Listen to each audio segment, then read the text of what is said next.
മലമ്പുഴയുടെ ജനനായകൻ വി.എസിനെ ഓർത്തെടുക്കുകയാണ് കൊടുമ്പ് പഞ്ചായത്തും നാട്ടുകാരും. Palakkad Kodumbu community hall ഇനി വി.എസ്. അച്യുതാനന്ദൻ സ്മാരക ഹാൾ എന്ന് പേരിൽ അറിയപ്പെടും. വി.എസിന്റെ പേരിൽ അറിയപ്പെടുന്ന പാലക്കാട് ജില്ലയിലെ ആദ്യ സ്മാരക ഹാളാണിത്.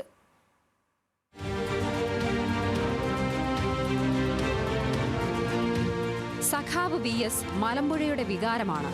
2 പതിറ്റാണ്ട് മലമ്പുഴയുടെ ജനനായകൻ. മലമ്പുഴക്കാരുടെ ഹൃദയത്തിലാണ് ഇന്നും വി.എസിന്റെ ഓർമ്മകൾക്ക് ഇന്ന് 1 വയസ്സ് പൂർത്തിയാകുമ്പോൾ മലമ്പുഴ കൊടുമ്പ് പഞ്ചായത്തിലെ കമ്മ്യൂണിറ്റി ഹാൾ വി.എസ്. അച്യുതാനന്ദൻ സ്മാരക ഹാളായി മാറി. MLA ആയിരിക്കെ വി.എസിന്റെ ഇടപെടലിലാണ് കൊടുമ്പ് പഞ്ചായത്തിൽ കമ്മ്യൂണിറ്റി ഹാൾ നിർമ്മിച്ചത്. ഇറിഗേഷന് കീഴിൽ ഉപയോഗശൂന്യമായി കിടന്ന സ്ഥലം പഞ്ചായത്തിന് വിട്ടു നൽകാൻ അന്നത്തെ UDF സർക്കാരിനോട് ആവശ്യപ്പെട്ടു. തുടർന്ന് പഞ്ചായത്തിന്റെ പേരിൽ സ്ഥലം രജിസ്റ്റർ ചെയ്ത ശേഷം കമ്മ്യൂണിറ്റി ഹാളിനായി വി.എസ്. 1.10 കോടി അനുവദിക്കുകയും ചെയ്തു. കമ്മ്യൂണിറ്റി ഹാൾ 2014 മെയ് 30 പണി പൂർത്തിയാക്കി ജനങ്ങൾക്ക് തുറന്നുകൊടുത്തു. ഇതിന്റെ ആദരസൂചകമായാണ് വി.എസിന്റെ 1ാം ചരമവാർഷികത്തിൽ കമ്മ്യൂണിറ്റി ഹാളിന് അദ്ദേഹത്തിന്റെ പേരിടാൻ തീരുമാനിച്ചത്.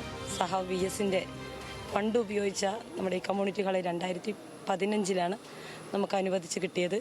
അതിൻ്റെ ഭാഗമായി തന്നെ നമ്മുടെ വി.എസിന്റെ ചരമവാർഷികത്തോടനുബന്ധിച്ച് അതിന് മുന്നോടിയായി തന്നെ നമുക്ക് ഈ വി.എസിന്റെ ഫണ്ട് ഉപയോഗിച്ച് ഈ കെട്ടിടത്തിന് വി.എസ്. അച്യുതാനന്ദ സ്മാരക കമ്മ്യൂണിറ്റി ഹാൾ എന്ന് പേരിടാൻ വേണ്ടി നമ്മൾ ബോർഡിൽ ചർച്ച വെക്കുകയും കക്ഷി രാഷ്ട്രീയമില്ലാതെ തന്നെ എല്ലാവരും അംഗീകരിക്കുകയും ചെയ്തതാണ്. നമുക്ക് ഒട്ടേറെ വികസന പ്രവർത്തനങ്ങളാണ് വി.എസ്. കൊടുമ്പ് പഞ്ചായത്തിൽ നടപ്പാക്കിയിട്ടുള്ളതെന്ന് panchayat vice president KR Kumaran പറഞ്ഞു.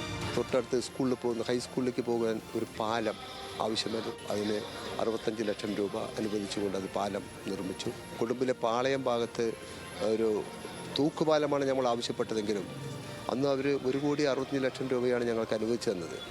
പക്ഷേ അത് തൂക്കുപാലം കോൺട്രാക്ടർമാർ എടുക്കാത്തത് കൊണ്ട് ഞങ്ങൾക്കൊരു പാലമാക്കി തരാൻ 8 കോടി രൂപ 1 മണിക്കൂറിൽ ഞങ്ങൾക്ക് തന്നത് ഒരിക്കലും മറക്കാൻ ഞങ്ങൾക്ക് കഴിയില്ല.